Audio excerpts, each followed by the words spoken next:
प्रधानमंत्री नरेंद्र मोदी के गृह राज्य गुजरात में साल के अंत में होने वाले विधानसभा चुनाव पर देश और दुनिया की नजर है।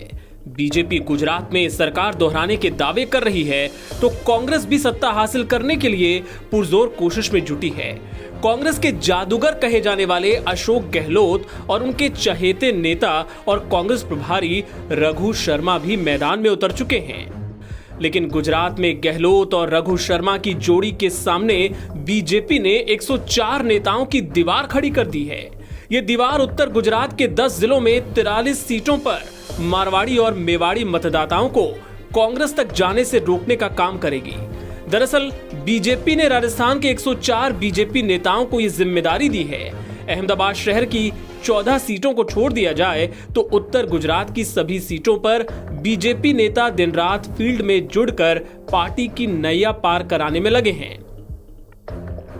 गुजरात में प्रवासियों को साधने में जुटे राजस्थान के प्रभारियों ने दावा किया है कि गुजरात में एक बार फिर बीजेपी की सरकार बनेगी। साथ ही उन्होंने राजस्थान के सियासी हालात का जिक्र करते हुए कहा कि राजस्थान में भी बीजेपी की सरकार बनेगी, भले ही कांग्रेस इन्वेस्ट राजस्थान के जरिए उद्योग स्थापित कर रोजगार देने का वादा कर रही हो। कांग्रेस सरकार के विकास के मुद्दे राजस्थान की जनता पर असर नहीं करेंगे। उत्तरी गुजरात की 43 सीटों पर मारवाड़ियों को और मेवाड़ियों को साधने के लिए गुजरात में करीब 18 प्रभारी लगाए गए हैं जो जोधपुर और उदयपुर से बिलोंग करते हैं। हमारे साथ कुछ प्रभारी, हम उनसे बात करते हैं कि किस तरीके से राजस्थानी प्रवासियों को साधने का प्रयास किया जा रहा है। देखिए, राजस्थान में रोजगार की कमी थी तो कई साल पहले राजस्थान और मेवाड़ से जो है लोग रोजगार के लिए गुजरात में चले गए। जब वहाँ गए थे वो लोग, उस समय कांग्रेस की सरकार थी गुजरात में और उनको किसी तरह की सुविधाएं नहीं दी थी और गुंडागर्दी इतनी थी कि वहाँ चौथ वसूली होती थी खुलेआम, तो वो बहुत परेशान थे। जब से बीजेपी की सरकार बनी है वहाँ पर, उसके बाद से राजस्थानी और सहित भारत के प्रत्येक नागरिक को उन्होंने उद्योग लगाने के लिए, रोजगार पाने के लिए बहुत सारी योजनाएं दी है, बहुत सारे साधन उपलब्ध कराए, बहुत सारे अवसर उपलब्ध कराए और उन अवसरों को राजस्थान के लोगों ने बुनाया और उन्होंने ईमानदारी से काम करके अपने आप को वहां पर स्थापित किया। आप कह रहे थे रोजगार की कमी थी, लेकिन वर्तमान कांग्रेस सरकार तो रोजगार को लेकर जो इवेंट प्रोग्राम करवाया था जिसमें लाखों लोगों को रोजगार भी दिया जाएगा। अब तो रोजगार के हालात भी अच्छे हैं और राजस्थान में गवर्नमेंट रिपीट होने के प्रयास भी कर रही है, तो क्या इसका असर रहेगा? देखिए, अभी जो इन्होंने इवेंट कराया था इसमें अब 6-8 महीने बाद में राजस्थान में चुनाव है, तो ये सब एक तरह से घोषणाएं हैं। वो कितने लोग आते हैं कितने नहीं, अभी तो कुछ शुरुआत ही नहीं हुई है। सिर्फ ये घोषणाएं, जैसी कि कांग्रेस की आदत है, इनका स्वभाव है, पिछले 50 सालों से सिर्फ ये घोषणाएं करते हैं, उसको जमीन पर लाने का कोई काम नहीं करते हैं ये लोग। आप गुजरात में किस जिले के प्रभारी हैं? मैं गुजरात के पाटन जिले का प्रभारी हूँ और पिछले महीने 6 सितंबर को हम लोग वहाँ पर उन्होंने काम करना शुरू किया और अभी तक हम वहाँ काम कर रहे हैं। बीच में हम वहाँ गए थे, नवरात्रि के समय वापस जोधपुर आए थे। अभी हम वहाँ हैं और अभी दीपावली के बाद जब तक चुनाव होंगे तब तक हम लोग वहीं हैं। और वहाँ पर जो हमारा काम है वो स्थानीय जो हमारा संगठन है उनको सहयोग करने का काम है।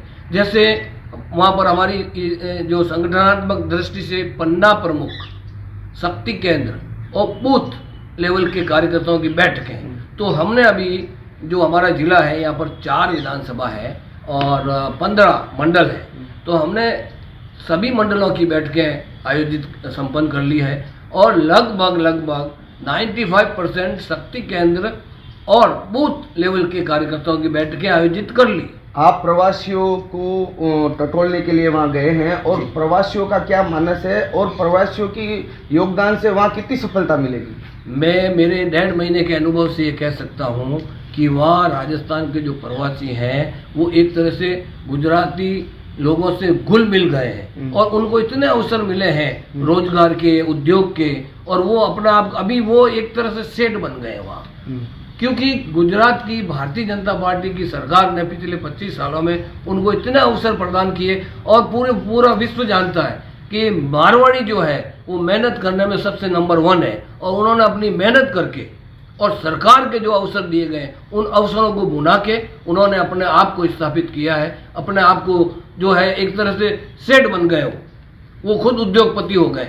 और मैंने ऐसे ऐसे जो है प्रवासियों को देखा है जो इतने पैसे कमा लिए उन्होंने कि वो खुद वहाँ के गुजराती लोगों को, जो गरीब तबके के लोगों को सैकड़ों की संख्या में उनको रोजगार दे रहे हैं। तो ये एक राजस्थान के लिए, हमारे लिए एक बहुत खुशी की बात है कि राजस्थान का जो प्रवासी वहाँ जाकर स्थापित हुआ है और गुजरात के लोगों को जो है रोजगार दे रहा है, ये एक बहुत अच्छी बात है। हमारे साथ जगदीश दाणे जी है, जो बता रहे हैं कि वो चाणसम विधानसभा के जो प्रभारी हैं, वो बताएंगे क्या स्ट्रेटेजी है वहाँ आपके काम करने की तरीका क्या है। चाणस्मा विधानसभा में बहुत ही गरीब तबके के लोग रहते हैं। इसके अंदर हमारे प्रधानमंत्री जी नरेंद्र मोदी की जो आवास योजना है, दीनदयाल आवास योजना है, अंबेडकर आवास योजना है, उनका लाभ उन लोगों को बहुत ज़्यादा मिला है। तो वो मोदी जी को भगवान मानते हैं और बहुत अच्छे वोटिंग से उनको वोट करेंगे। आपकी रणनीति क्या है, किस तरीके से काम हमारे यहाँ बूथ लेवल से लेके पन्ना प्रमुख तक हम लोग घर घर जाकर उनसे मिल रहे हैं और साथ ही वहाँ के जो हमें वोटर्स हैं उनका भी हम घर घर जाके उनको समझा रहे हैं कि भाई आपको क्या हमारे योजनाओं का लाभ मिला या नहीं मिला। हम उनको बता रहे हैं कि आप आने वाले समय में आप किसको वोट दे रहे हो, कैसे दे रहे हो और क्यों दे रहे हो, क्या आपकी कोई समस्या है। तो हमें अभी तक कोई समस्या वहाँ छोटी मोटी के अलावा कोई वहाँ मिली नहीं है और हमारा कार्यकर्ता पूरा लगा हुआ है। चाहता हूँ कि जिस तरीके से गुजरात में प्रभारी हैं वहाँ कांग्रेस के रघु शर्मा और अशोक गहलोत भी बार बार में दौरा कर रहे हैं, तो ऐसे में क्या उनको फायदा नहीं मिलेगा, क्यों किस तरीके से वो एक बड़े चाणक्य कहलाते हैं। रघु शर्मा भी अपने आप में एक बहुत बड़े पदाधिकारी हैं, तो उनका क्या रहेगा गुजरात में।